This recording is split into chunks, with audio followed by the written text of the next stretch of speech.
Hello friends, welcome back to your own channel beginners point. और मैं हूं श्रुति आपके साथ और हम देख रहे हैं क्लास 9th पॉलिटी का चैप्टर फर्स्ट का हमारा further part, free and fair electoral competition.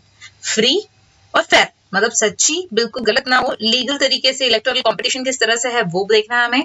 In China elections are regularly held after every 5 years for electing the country's parliament called Quanguo Renmin Daibiao Dahui national People's Congress. तो यहाँ पर कहा गया है कि China में जो इलेक्शंस होते हैं वो हर 5 साल में होते हैं ताकि कंट्री की पार्लियामेंट जो है उन्हें इलेक्ट किया जा सके। National People's Congress has the power to appoint the president of the country.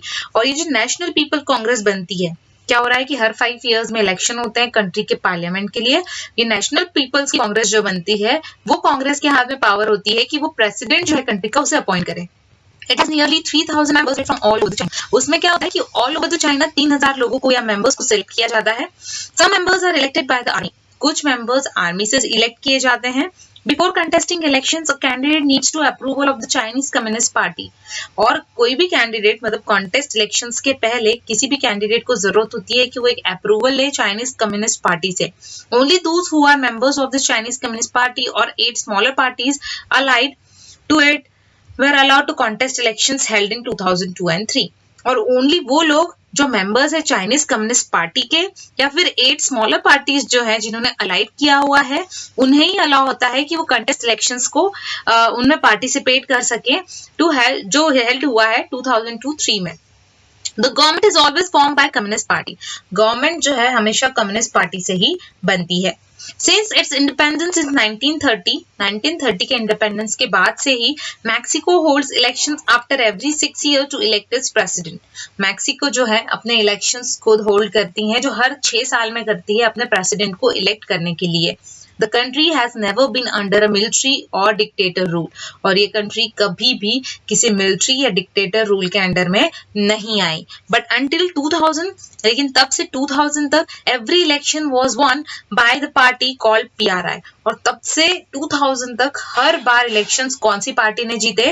PRI ने, institutional revolutionary party. Opposition parties did contest elections but never managed to win. जो opposition parties थी वो हमेशा खड़ी रही इनके अपोज में, जो कि PRI हमेशा जीती PRI, लेकिन अपोजिशन पार्टीज हमेशा इलेक्शन में खड़ी रही इनके अपोज में, लेकिन वो कभी जीत नहीं पाई। The PRI was known to use many dirty tricks to win elections. और PRI को इसलिए भी जाना जाता है क्योंकि PRI जीतने के लिए बहुत ही ज्यादा गंदी ट्रिक्स या अलग अलग गलत काम भी करते हैं ताकि वो इलेक्शंस को जीत सकें। All those who were employed in government offices had to attend its party meeting. वो सारे लोग जो एम्प्लॉयड हैं गवर्नमेंट ऑफिसेज में उन्हें जरूरी होता है कि वो पार्टी मीटिंग्स को अटेंड करें। Teachers of government school used to force parents to vote for the PRI. Teachers जो रहती हैं स्कूल्स की, उन्हें गवर्नमेंट जो है, गवर्नमेंट स्कूल की टीचर्स जो रहते हैं उन्हें वो लोग बोलते हैं कि उनके पेरेंट्स को फोर्स करो, उन बच्चों के पेरेंट्स को फोर्स करो कि वो PRI को वोट दें। ये एक तरह से गलत चीज है। Media largely ignore the activities of opposition political parties except to criticise them.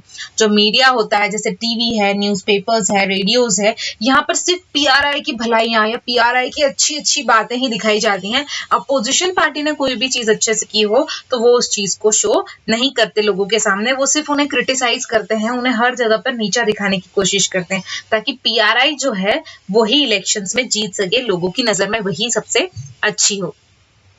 Sometimes the polling booths were shifted from one place to another in the last minute, which made it difficult for people to cast their votes. और कभी-कभी तो ऐसा होता है, ये PRI कभी-कभी तो ऐसे काम करवाती है कि वो पोलिंग बूथ्स जो होते हैं जहाँ पर लोग जाकर वोट देते हैं उन्हें लास्ट मिनट पर एक जगह से दूसरी जगह शिफ्ट कर दिया जाता है ताकि पीपल्स जो हैं वो अपने वोट्स देने के लिए वहां तक पहुंच ही ना पाए।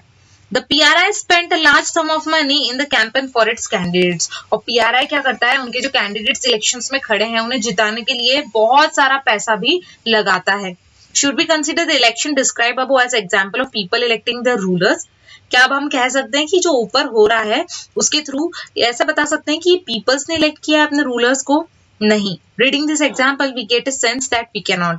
और ये एग्जाम्पल सुनने के बाद हमको लगता है कि नहीं, इसमें हमारा चुना हुआ राजा या हमने चुना हुआ रूलर तो आया ही नहीं, इसमें तो लोगों को फोर्स किया जा रहा है कि वो उस पर्टिकुलर कैंडिडेट को ही चुने।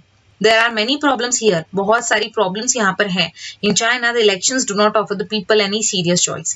China में elections तो होते हैं लेकिन peoples को पूरी तरह से seriously right उन्हें नहीं होता किसी चीज का. They have to choose the ruling party and the candidates approved by it.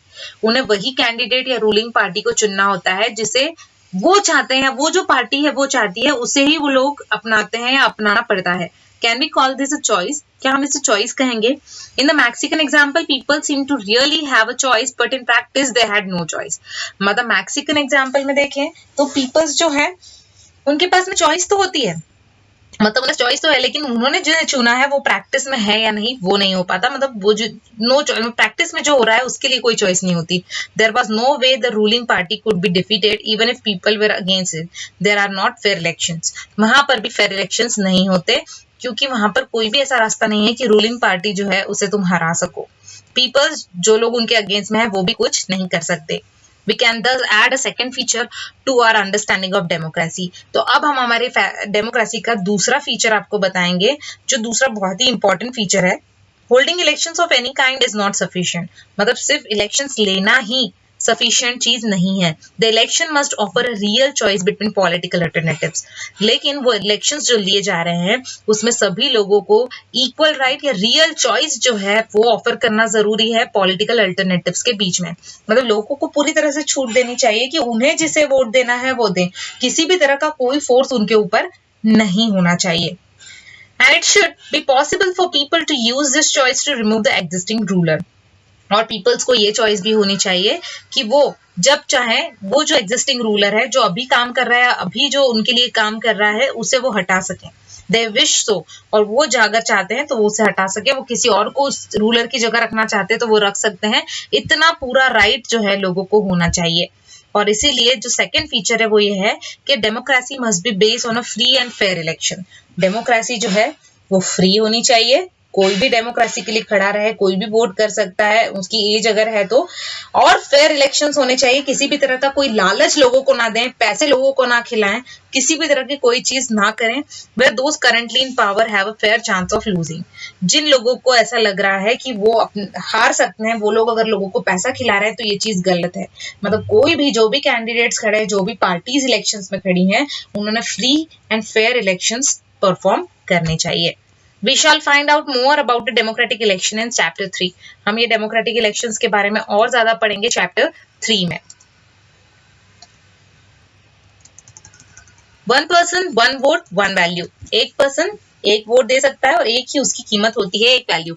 Earlier we read about how the struggle for democracy was linked to the demand for universal adult franchisee. पहले हमने देखा था या पढ़ा था कि किस तरह से स्ट्रगल किया जाता है डेमोक्रेसी के लिए, जो लिंक किया गया है किससे, यूनिवर्सल एडल्ट फ्रेंचाइजी से. This principle has now come to be accepted almost all over the world. अब ये प्रिंसिपल को ऑल ओवर द वर्ल्ड अपना लिया गया है.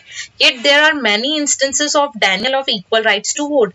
लेकिन बहुत सारे ऐसे इंस्टेंसेस भी हैं जो डिनाई करते हैं, अवॉइड करते हैं इक्वल राइट्स टू वोट को. Until 2015, मतलब 2015 तक Saudi Arabia women did not have the right to vote. Saudi Arabia में वुमेन्स को वोट करने का राइट ही नहीं था, हक ही नहीं था. 2015 तक वुमेन्स वोट ही नहीं कर सकती थी वहां पर. Estonia has made its citizenship rule in such a way that people belonging to Russian minority find it difficult to get the right to vote. Estonia में उन्होंने इस तरह से सिटीजनशिप रूल बनाया था कि जिसमें वो लोग जो रशियन माइनॉरिटी से बिलोंग करते हैं वो वोट नहीं दे सकते. Fiji में electoral system is such that the vote of an indigenous Fiji has more value than an Indian Fijian. मतलब फिजी में ये था कि इलेक्टोरल सिस्टम में वो आदमी जो प्रॉपर फिजी से ही है, वहीं का है प्रॉपर, उसे ज्यादा वैल्यू दी जाती थी ना कि इंडियन फिजियन के थ्रू. जो इंडियन है, जो वहां जाकर बस गए हैं या वहां जाकर रहने लगे हैं या वहां के सिटीजन बने हैं, वो इंडियन फिजियन है, तो उनके वोट्स की इतनी वैल्यू नहीं होती थी जितनी इंडिजियस फिजी की होती थी. Democracy is based on a fundamental principle of political equality. Democracy किस पर डिपेंड है? तो फंडामेंटल प्रिंसिपल पे, इंपॉर्टेंट प्रिंसिपल पे जो पॉलिटिकल इक्वलिटी को शो करता है. That gives us the third feature of democracy, जो हमें हमारे थर्ड फीचर की ओर ले जा रहा है, बता रहा है. वो है in a democracy each adult citizen must have one vote and each vote must have one value. और डेमोक्रेसी में हमारा तीसरा फीचर ये है कि डेमोक्रेसी में वोट इस तरह से होने चाहिए कि हर एडल्ट सिटीजन को, adult means the person whose age is more than 18 years, तो 18 साल से ऊपर वाला हर सिटीजन को एक वोट देने का हक होना चाहिए और उसके हर एक वोट की एक ही वैल्यू होनी चाहिए। मतलब अगर किसी ने वोट दिया है तो उसके वोट को 1 ही काउंट किया जाएगा और उसकी वैल्यू भी वही होगी जो कोई अमीर या जो फेवर वाला पर्सन है उसके दिया है। मतलब सभी को इक्वल राइट्स देने हैं। इसके बारे में हम और ज्यादा डीप में पढ़ेंगे चैप्टर 3 में। तो दोस्तों यहाँ तक हमने इस चैप्टर को कंप्लीट किया है। Rule of law and respect for right ये हम अपने अगले वीडियो में कवर करेंगे। यहाँ तक हमारा ये वीडियो कंप्लीट होता है।